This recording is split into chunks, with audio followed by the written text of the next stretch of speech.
तर आपण जर 17व्या शतकाचं बोलणं केलं तर बहिणाबाई, तर त्यांचं लहान वयात तिशीच्या विदुराशी लग्न झालं. नंतर पती तुकारामांच्या शूद्र जातीमुळे समाजामध्ये मान नाही मिळाला.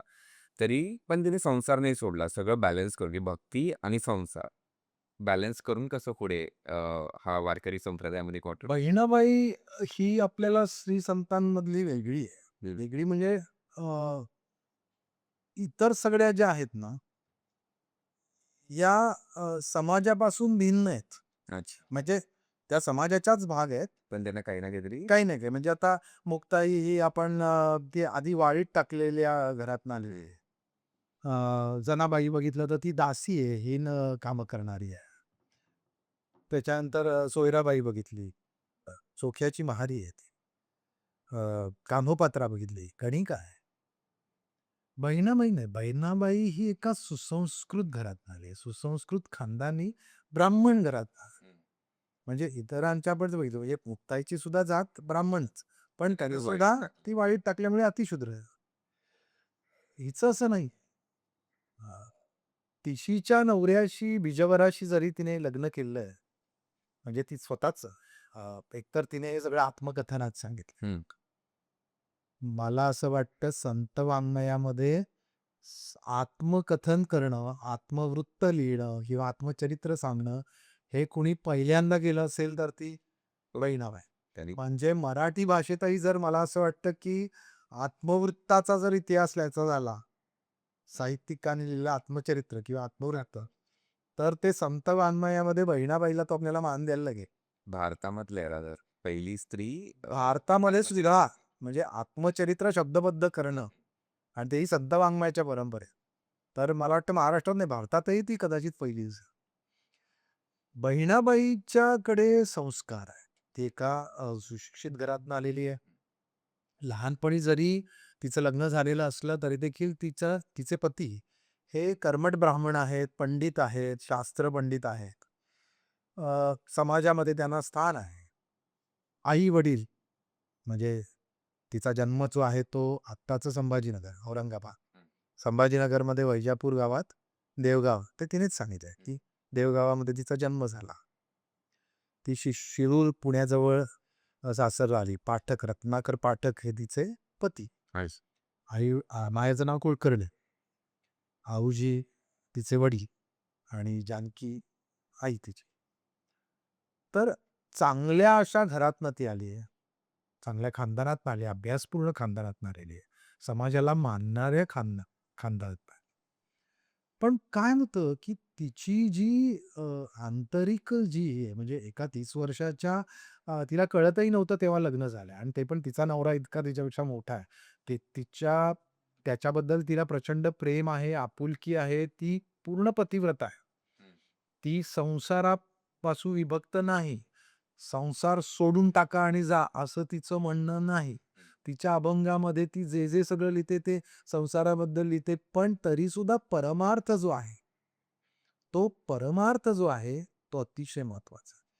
म्हणजे मी तिचा एक अभंग सांगतो, की ती पतिव्रता किंवा स्त्रियांच्या दरबार आपण मगापासून बघतोय, की स्त्रीचं बंड किंवा स्त्रीची मुक्ती या सगळ्याबद्दलचं वारकऱ्या परंपराच आहे. पण स्त्रीची मुक्ती म्हणजे संसाराशी तिने मुक्ती घेतली किंवा तिची कामं सगळी सोडली आहे. तिने संसार सोडलाय. पती, मुलं आपलं हे सगळं सोडलंय. असं नाही, असा वारकरी संप्रदाय नाही शिकवत. तो तुम्हाला भक्तिमार्गावर आणतो, विठ्ठलाच्या वारीत आणतो. पण म्हणजे सगळ्यांनी आपल्या संसाराच्या वरती वरवंटा नाही फिरवला. पातिव्रत्य हा जो हिंदुस्थानच्या संस्कृतीचा जो भाग आहे, ते जे स्त्रीचं जे स्वतःचं आपल्या पतीवरती, आपल्या प्रियकरावरती असलेली तिची निष्ठा आहे, आपल्या कुटुंबाबद्दल असलेलं प्रेम आहे. आपण सगळ्या लोकांची काळजी घेतली पाहिजे, आपण प्रेम केलं पाहिजे. हा जो तिचा जो स्थायी भाव आहे, ते तिचा पातिव्रत्य धर्म जो आहे, तो धर्म वारकरी जपायला सांगतायत. बहिणाबाई तर स्पष्ट शब्दात सांगते. स्त्री मुक्त होते, ती आकाशगामी होते. ती अगदी सगळंच्या सगळं घेईल. कधी? तिने तिचं घर सांभाळलं तर. अभंग फार अत्यंत तिचा बोलका आहे, की पतिव्रता धर्म एकागे साजणी धन्य ज्या गर्तिनी पुण्यशीळ. येण्याची श्रवणे मुक्ती होय जीवा, पतिविण देवा नाठवे जी. आपण आपण ओळखित जिने, धन्यतेची जाणे पतिव्रता, प्रपंच परमार्थ चालवी समान. खूप महत्वाचं वाक्य आत्ताच्याही स्त्रियांना, आधीच्याही स्त्रियांना सगळ्या.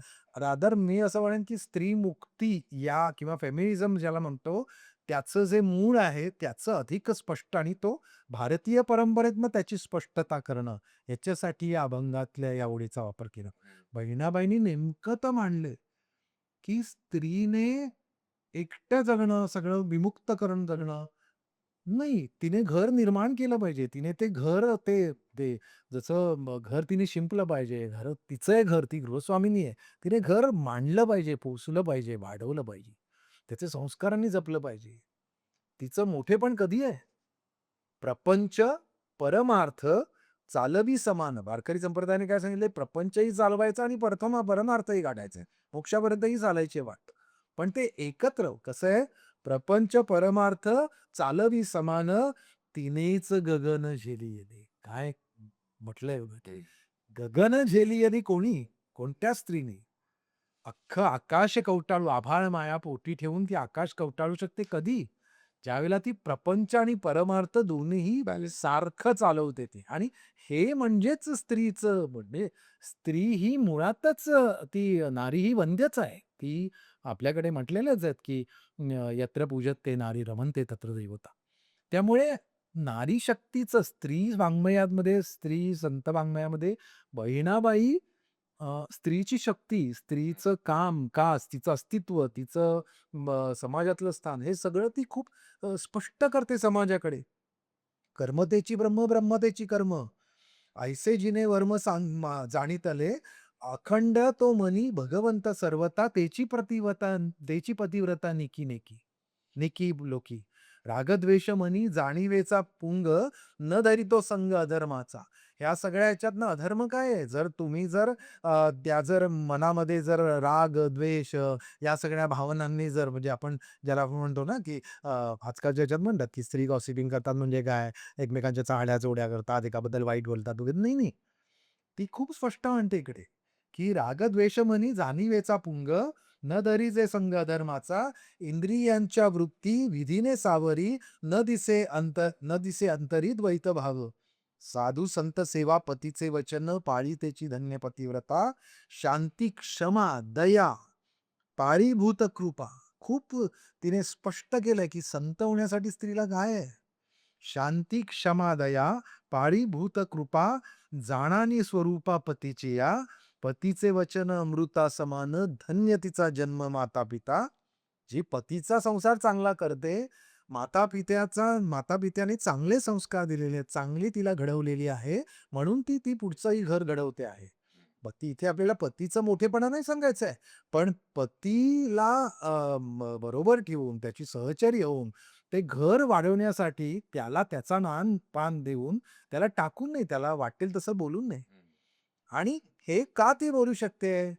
कारण ती तुकोबांची शिष्य आहे.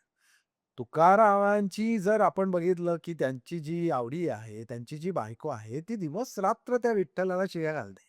ती नवऱ्यालाही शिव्या घालते. पण तिची माया काय आहे?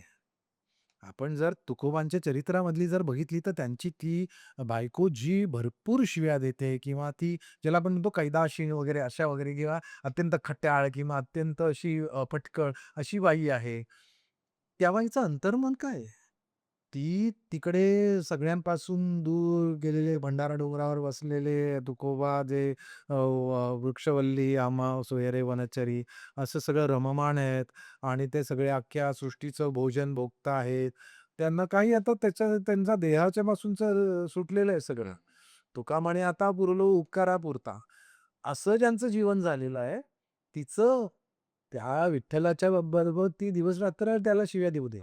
पण तुकोबांचं प्रेम काय तिचं? ती भाकरी बनवते, आपल्या मुलाबाळांना खायला घालते, डोकीवर घेऊन स्वतः नाही खात ती. ती तिथे वर त्या भंडारा डोंगरावरती चढून जाते कधीतरी दुपारी वगैरे तिला काटा लागतो. अरे काटा बापरे! विठ्ठल काढतो वगैरे हे सगळ्या कथा काय म्हणजे तिला तो देवाचा स्पर्श होतो का? ती ज्याच्या नावाने शंख फोडते, त्याला देवाचा स्पर्श होतोय कारण तिचा भक्तिभाव, तिचा आपल्या पतीबरोबर असलेला समर्पण भाव. इथे जे बहिणाई जे अधोरेखित करते तो तिकडून म्हणजे स्त्रियांचा जो आपल्या पतीकडे आपला तुकोबा, आपला पती जर उपाशी राहिला तो मला चालणार नाही म्हणून ती एवढं जाते त्या डोंगरावर आणि त्याला हे घालते. नाही आणि जेव्हा रुक्मिणी तिची सेवा करायला येते तेव्हा ती तिला विचारते पण ना, "तरुण तू एवढ्या शिव्या घालते, सगळं करते, तरी मग तू त्याला नवऱ्याला सोडत का नाही?" ती त्याला कारण तो पतिधर्म आहे. ती हेच बोलते, की आपण जर आपल्या पार्टनरशी किंवा पतीशी न बोलून काय मिळणार? आपण आता म्हणजे कारण आपल्याकडे बघ युद्ध काय म्हणजे रात्रंदिना आम्हा युद्धाचा बस संसार म्हणजे शेवटी काय रात्रंदिना आम्हा युद्धाचं युद्धच आहे ते. पण रणातनं पळ काढून काही होणार नाही मग. तुम्ही काय करणार? तुम्ही सगळा संसार सोडणार, कुठेतरी एकटं घेणार, नाही पटत ना सोडून देणार, जाणार. नाही, कौशल्य कशात आहे? विभिन्न प्रकृतीच्या 2 माणसांनी एकत्र जीवन जगायचं आहे. एकमेकांना सांभाळून प्रेम करून जगायचं आहे. त्याच्यातल्या गुणदोषात सकट जगायचं आहे. वारकरी पंथ हा या समाज व्यवस्थेला इंटॅक्ट ठेवतोय. स्त्री संत आणि तेच ती म्हणते, की "पतीचे वचन अमृता समान, धन्य तिचा जन्म माता-पिता. बहिणी म्हणे, तिने जिंतीला संसार, वैकुंठीचा थार केली तिने." म्हणजे वैकुंठ प्राप्त कधी होणार? ज्यावेळेला ती तिचं घर नीटनेटकं करते. म्हणजे प्रपंच आणि परमार्थ चालवी समान, तिनेच विभुन जिनी. बहिणाबाईच्या काव्यामध्ये एकंदरीतच म्हणजे तिचं सगळंच काव्य आहे. उपदेश्वर असेल, तत्वज्ञान असेल, आपल्या सगळ्या वेद, शास्त्र, पुराण या सगळ्याचं सार तिच्या अभंगांमध्ये येतं. जे ज्ञानेश्वरांच्या ह्याच्यात येतं, तुकोबांच्या ह्याच्यात, नामदेवांच्या ह्याच्यात. पण म्हणजे तिची प्रगल्भता, तिची अभ्यासवृत्ती, तिची विद्या ही खूप मोठी आहे. हं. आणि तुकारामांचं दर्शन तिला फक्त स्वप्नात झालं, तर दृष्टांत झाला, असं पण आहे. कसं आहे, की तिच्या कोल्हापूरला नंतर ती जाऊन राहिली. जयराम स्वामी तिकडचे होते. त्यांची कीर्तनं होती. हं. ती कीर्तनं ऐकायला जायची. आणि कीर्तनं ऐकल्यानंतर तिथे तुकोबांचे अभंग वगैरे गायले जायचे. या तुकारामांच्या अभंगाची गोडी तिला लागली. तिला जाणवलं, की हे काहीतरी वेगळं आहे. हेच खरं तत्वज्ञान आहे. जगण्याचं हे सामर्थ्य आहे. म्हणजे ती आलेली होती ही वेद, शास्त्र, पुराणं, श्रवण, कीर्तन अशा त्या पारंपरिक सनातन धर्मातच आलेली आहे. पण तुकोबांची विचार करण्याची शैली, तुकोबांची व्यक्त होण्याची शैली, तुकोबांचं जे तत्वज्ञान, वेदांचं तत्वज्ञान सोपं करून मांडायची, जगणं सोपं करून मांडायची जी वृत्ती आहे, ती त्या सगळ्या अभंगातून तिला ज्यावेळेला गेली, त्यावेळेला आत्मा कुठेतरी कोणाला तरी शरण जातो. तसा तो तुकोबांना शरण गेला आणि त्यामुळे तिला तुकोबांनी आपल्याला मंत्र द्यावा, त्यांनी आपला अनुग्रह करावा असं इच्छा झाली. त्यावेळच्या समाजाला हे खूप म्हणजे भिन्न आहे कारण बहिणाई या कुलकर्णी पाठक अशा कुटुंबातल्या ब्राह्मण आहेत. हं. सुसंस्कृत घराण्यातल्या आहेत. त्या तिच्या या ब्राह्मण अशा जातीला तुकोबा हे वैश्य शूद्र म्हणजे खालच्या जमातीतले आहेत. त्यांनी जर तिला जर अनुग्रह दिला, गुरुपदेश दिला, तर हे पाप आहे, हे चालणारच नाही. म्हणजे पहा ज्ञानेश्वर पासून ते तुकोबांपर्यंत 300-350 वर्षे जरी झाली, तरी सुद्धा पॅरलल समाज व्यवस्थेला म्हणजे किती संतांना मेहनत लागली असेल. एका बाजूला त्यांनी नीतिशास्त्राचं आपल्या महाराष्ट्राची नीतिमत्ता घडवण्यासाठी केलं. तुकोबांच्या वेळेला बाजूला स्वराज्याचं सुद्धा या बाजूला आता चालू आहे का? म्हणजे ती जी आता कसोटीची वेळ आहे, त्याही वेळेला समाजामधली स्पृश्यास्पृश्यता जसं वारकऱ्यांनी ते खणून काढायचं ठेवलंय, तरी सुद्धा ती अजून पूर्ण नाही ना संपली. त्यामुळे शिवाजी महाराज सुद्धा काही-काही ठिकाणी त्या समाज व्यवस्थेचा विरोध सहन करायला लागला. तो बहिणाईला लागला, तो तुकोबांना सुद्धा लागला. त्यामुळे अशा तुकोबांचा आपल्याला गुरुपदेश मिळत नाही. पण तिची अढळ श्रद्धा. मग एके दिवशी त्या श्रद्धेतनं ती असं सांगते, की स्वप्नात ते माझ्या आले. स्वप्नात त्यांनी मला गुरुपदेश दिला आणि मी धन्य झालो. म्हणजे तिच्या अभंगातच ते व्यक्त होतं. आणि ही जी तुकोबांची जी तिची निष्ठा आहे, हे तिच्या अभंगातलं जर आपण बघितलं तर तुकोबांबद्दलची भक्ती, त्यांनी स्वप्न दृष्टांत दिला, त्यांनी उपदेश केला, ह्याबद्दलची तिची जी आत्मीयता आहे, तिचं म्हणते की तुकोबाचा छंद अ, उघोडनी नेत्र पाहे जव पुढे तव दृष्टी पुढे पांडुरंग देखिले पंढरी ध्याना पेची येत जयराम दिसत असे दृष्टी पुढे ब्राह्मण स्वप्नात देखिला तो जाण त्याची आठवण मनी वाहे न दिसे आणिक नेत्रापुढे जाण नामाचे स्मरण मनी राहे तुकोबाचा छंद मनासी लागला ऐकता पदांची कथे माझी तुकोबाची भेटी होईल ते क्षण वैकुंठा समान होय म्हणजे मला ती फक्त त्याची भेट झाली पाहिजे म्हणजे माझं वैकुंठ झालं माझ्या शरीराचं तुकोबाची ऐकेन गाणी हरी कथा होय तैसे चित्ता समाधान तुकोबाचे ध्यान करून अंतरी राहे त्या भीतरी देहा माझी बहिणी म्हणे तुका सद्गुरु सहोदर भेटता अपर सुख म्हणजे तो सद्गुरू आहे तो आत्म्याशी कनेक्ट झालाय आणि त्यामुळे तुकोबांचा बहिणाबाईंच्या एकंदरीतच संपूर्ण चरित्रावर काय अभंगांवर काय त्यांच्या भक्ती मार्गावर काय हा जवळजवळ सगळा परिणाम जो आहे हा तुकोबांचा आहे आत्मचरित्र तर आहे, पण वाङ्मयी दृष्टिकोनातनं त्यांनी अजून काय काय लिहिलंय? भरपूर म्हणजे ज्ञानेश्वरांचं जेवढं वाङ्मय मोठं आहे अच्छा.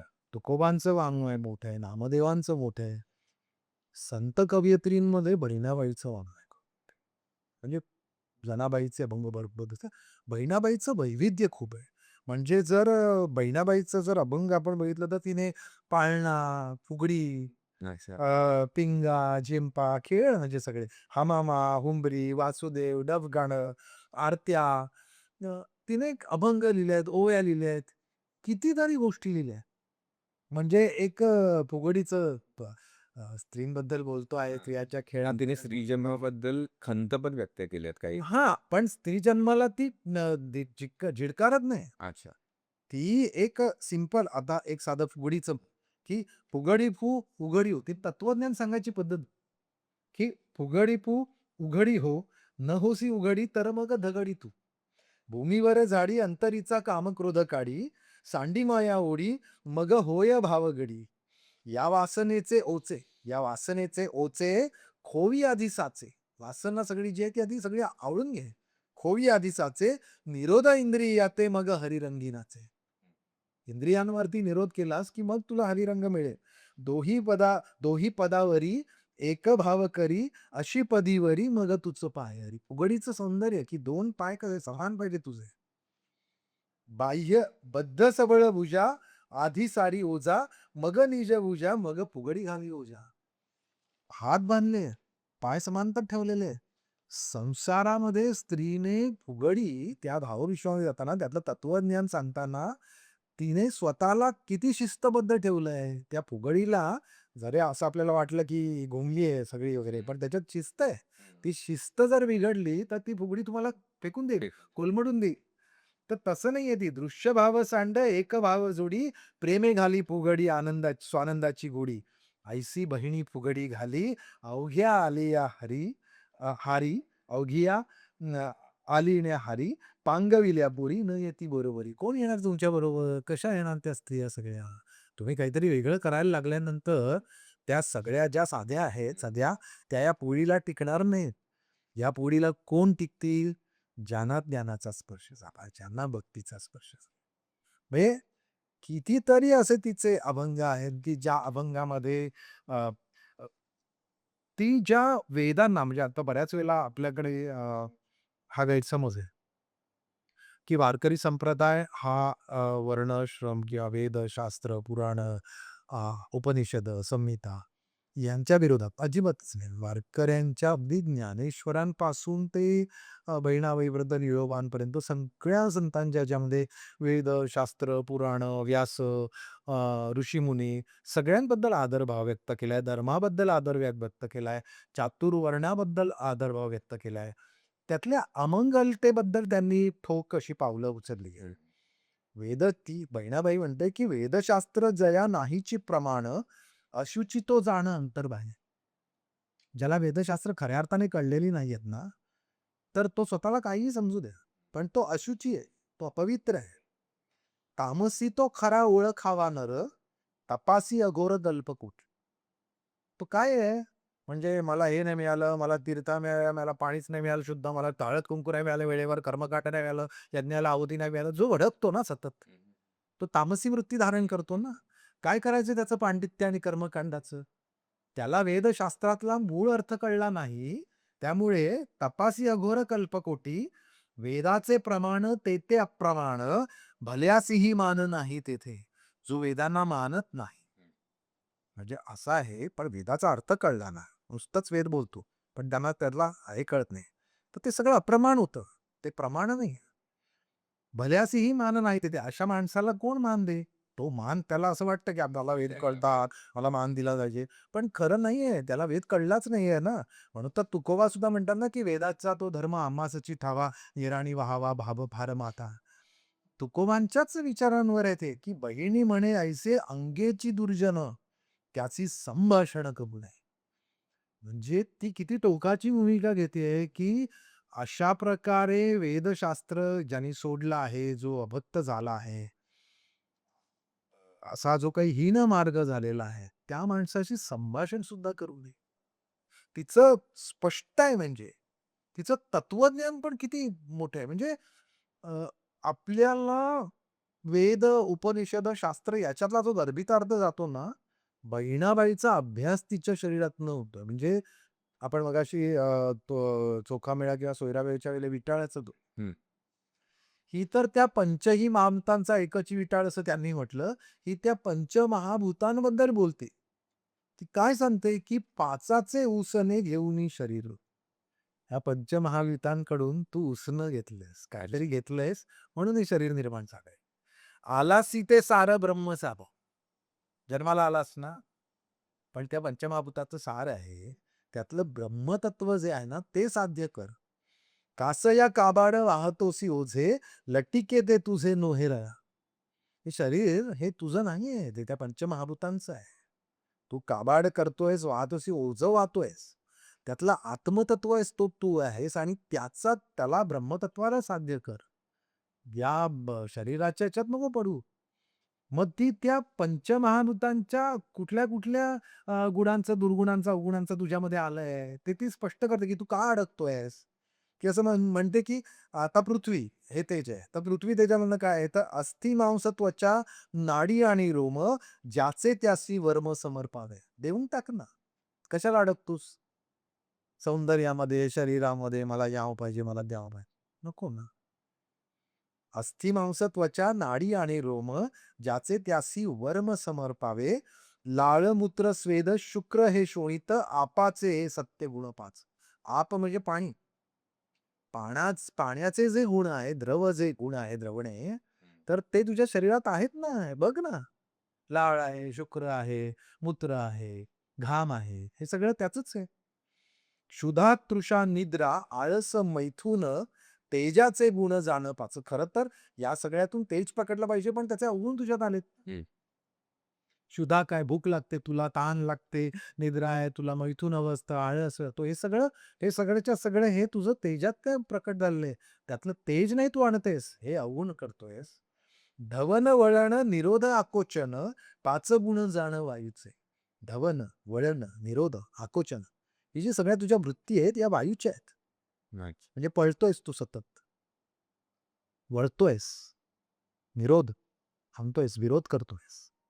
आकोचन कधीतरी स्वतःला कमकुवत करतोस. ही सगळी वायूची लक्षणं आहे. पण म्हणजे तू हे अवगुण करतोस हां. राग, द्वेष, भय, लज्जा आणि मोह 5 गुण होय आकाशाचे.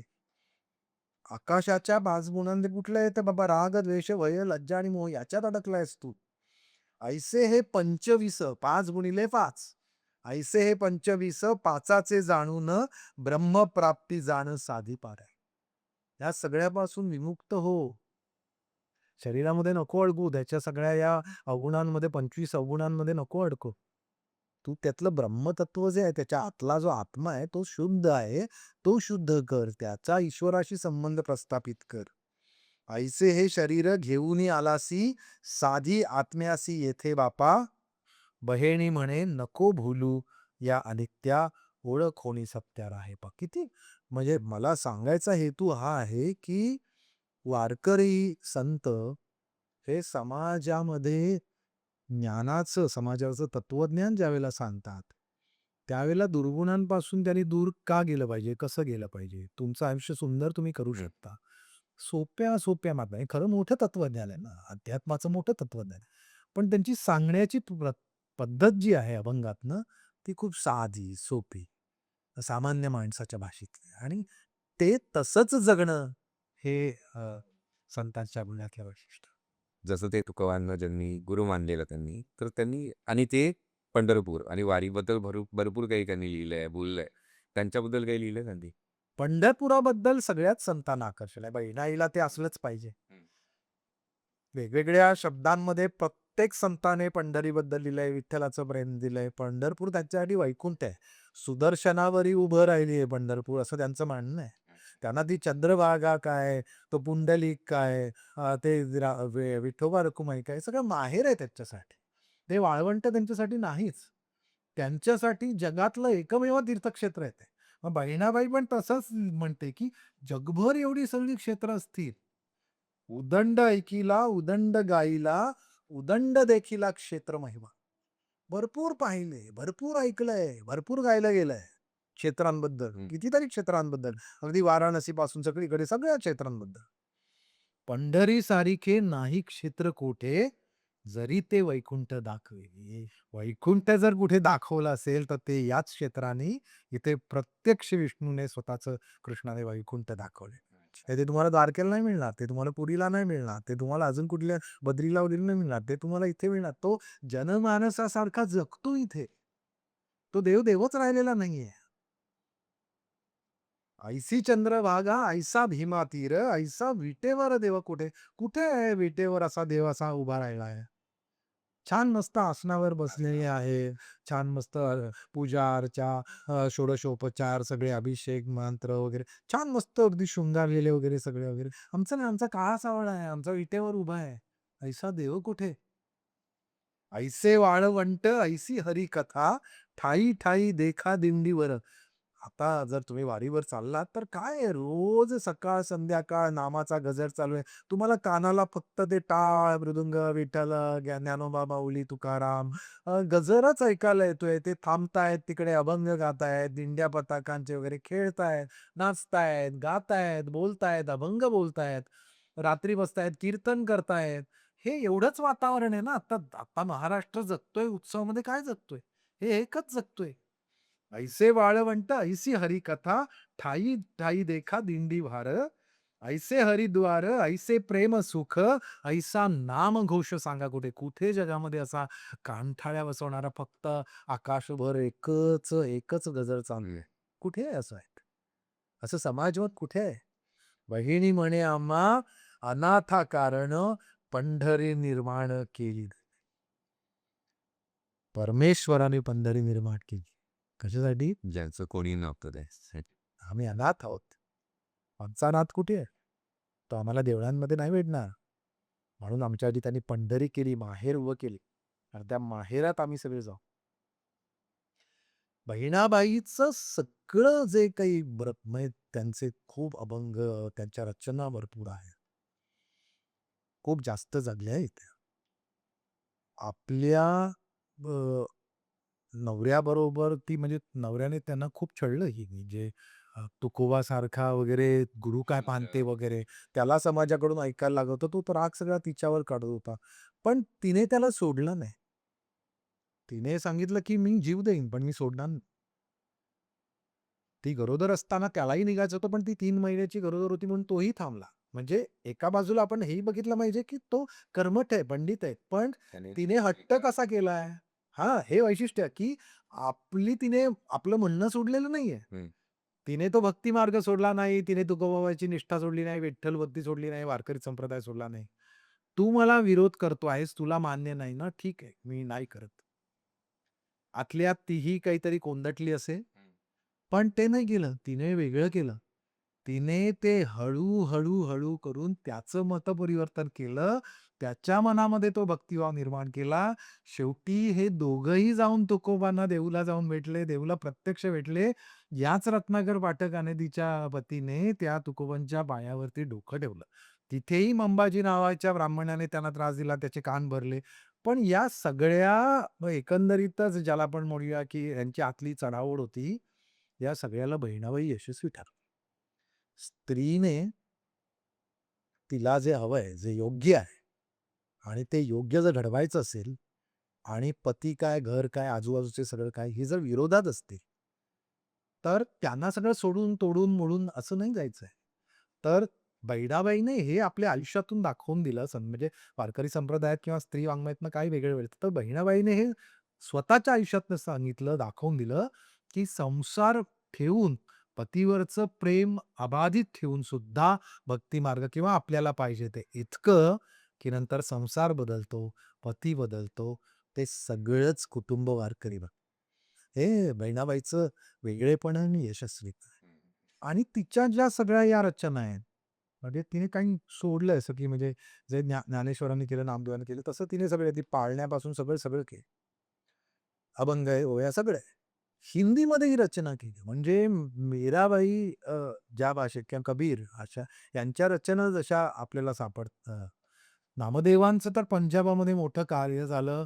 पंजाबमध्ये शीखांच्या गुरु ग्रंथ साहिबामध्ये नामदेवांचे अभंग आहेत. किंबहुना त्यांना ते गुरुच मानतात. अच्छा. हा जो सगळ्या भारतामध्ये वारकरी संप्रदायाचा ठसा उमटला, तसा तो भारताचा त्यांच्यावरही आला. त्यामुळे त्या काळात, ज्या काळात बहिणाई आहे त्यावेळेला फारसी ही भाषा बऱ्यापैकी सगळीकडे हिंदी, फारसी, दखनी वगैरे चाललेली आहे. कारण इस्लामी राजसत्ता आहे. हिंदीतही बोलण्यात आहे. हिंदीचा संबंध आलाय. त्यामुळे तिचे अनेक अभंग हिंदीतही आहेत. पण हिंदीतही ती मांडताना सुद्धा त्याच्यातलं तिचं जे मराठीपण आहे किंवा वारकरी संप्रदायाचं जे आहे, ते अस्तित्व तिचं दिसतं. म्हणजे आता हेच मी तिचा अभंग उदाहरणार्थ दाखल घेतो, की "माता न पिता, बंधू न भगिनी, गणगोत ओ सब न्यारा. गणगत गणगोत ओ सब न्यारा. काया न माया, रूप न देखा, उलटा पंथ हमारा बा." म्हणजे ते आपल्या पंतवाक्य आम्ही काय आहोत? धोती न पोथी, हं. जाती न कुल, सहज भेक पाया, अनुभव पत्तीसी सिद्ध किया खाई, उन्मनी ध्यान लगाया. बोध बल पर बैठा बाई, देखत है तीनों लोक. ऊर्ध्व नयन की उल्टी पाती, जहां प्रकाश आनंद कोटे. भाव भगत मांगत भिक्षा, तेरा मोक्ष किर रहा दिखाई. बहिनी कहे मैं, दासी संतन की, तेरे पर बली जाऊं.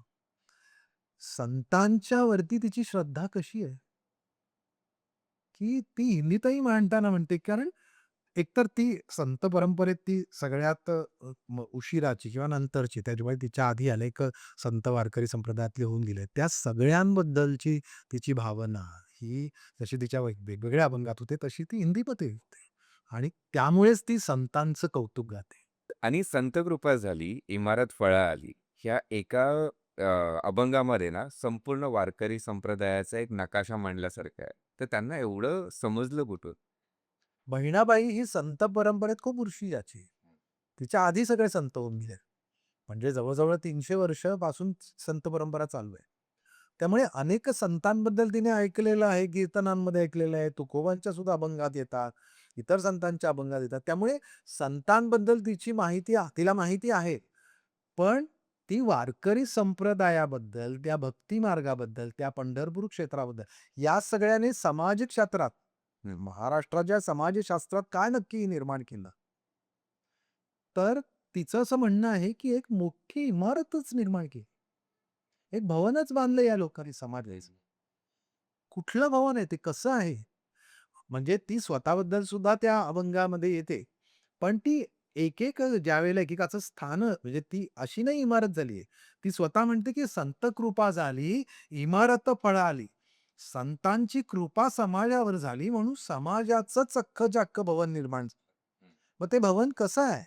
महाराष्ट्राच्या भूमीचं हे जे समाज भवन आहे, ही इमारत ही कशी आहे?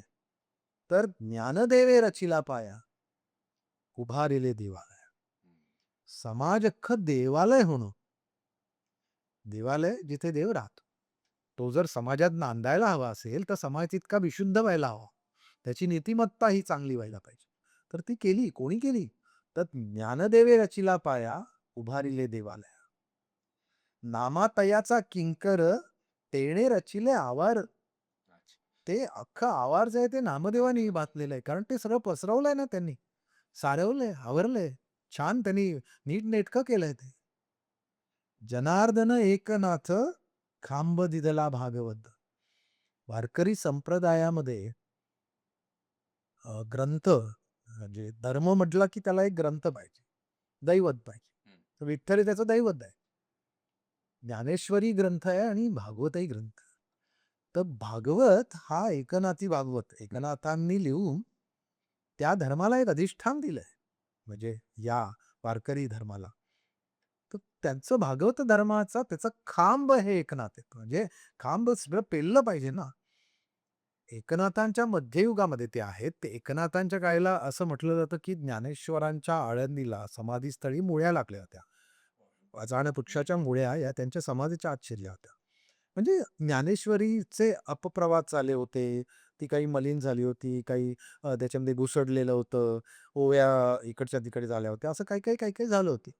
एकनाथांनी अख्खी पूर्ण त्याच्यावरती जाऊन त्या समाधीच्या मुळ्या काढल्या. ती समाधी पुन्हा स्वच्छ करून तिला भक्ती मार्गामध्ये ती समाधीचं दर्शन-बिर्शन, त्याचा उत्सव वगैरे, त्याची पूजा अर्चा वगैरे हे सगळं काम करताना ज्ञानेश्वरी सुद्धा त्यांनी ती प्युरिफाय केली. अच्छा. म्हणजे हे एकनाथांचं जे खांब असण्यामागे जे बहिणाईचं म्हणणं आहे, की तो खांब का आहे? कारण तो जो पाया आणि ते आवार आणि ते सगळं आहे, त्याला पेलवणारा जो आहे, म्हणजे पुढे नेणारा जो मेन आहे, तो अख्खं पेलवलं कोणी आहे? तर त्या खांबाने, ते एकनाथाने.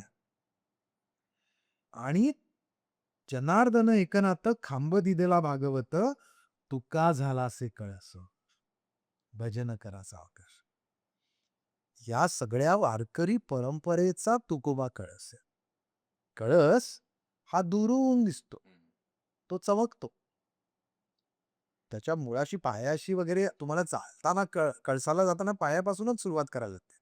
पण कळसापर्यंत तुकोबा का पोहोचले? कारण तुकोबांच्या अभंग गाथामध्ये सर्व विश्वाचं सगळं तत्वज्ञान, सगळे मार्ग, सगळ्यावरचं भाष्य, समाज प्रबोधनाचं आणि ज्ञानविज्ञानाचं सगळंच्या सगळं निसर्गापासून तुकोबांच्या अभंगामध्ये काही नाही असं सापडतच नाही. म्हणजे भगवद्गीतेसारखं की कुठलंही पान उलटा तुम्हाला लगेच तुम्हाला पाहिजे त्या प्रश्नाचं उत्तर मिळेल. तसंच तुकोबांसारखं आहे की कोणतंही पान उलटा.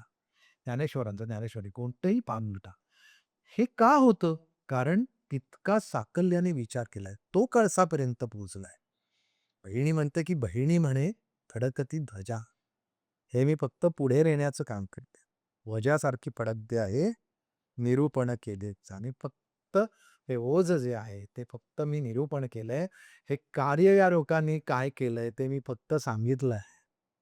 माझ्या ध्वजेला अर्थ त्याच्यामुळेच आहे, कारण ही इमारत आहे. इमारतच नसती तर मी ध्वजा म्हणून काय फडकली असते?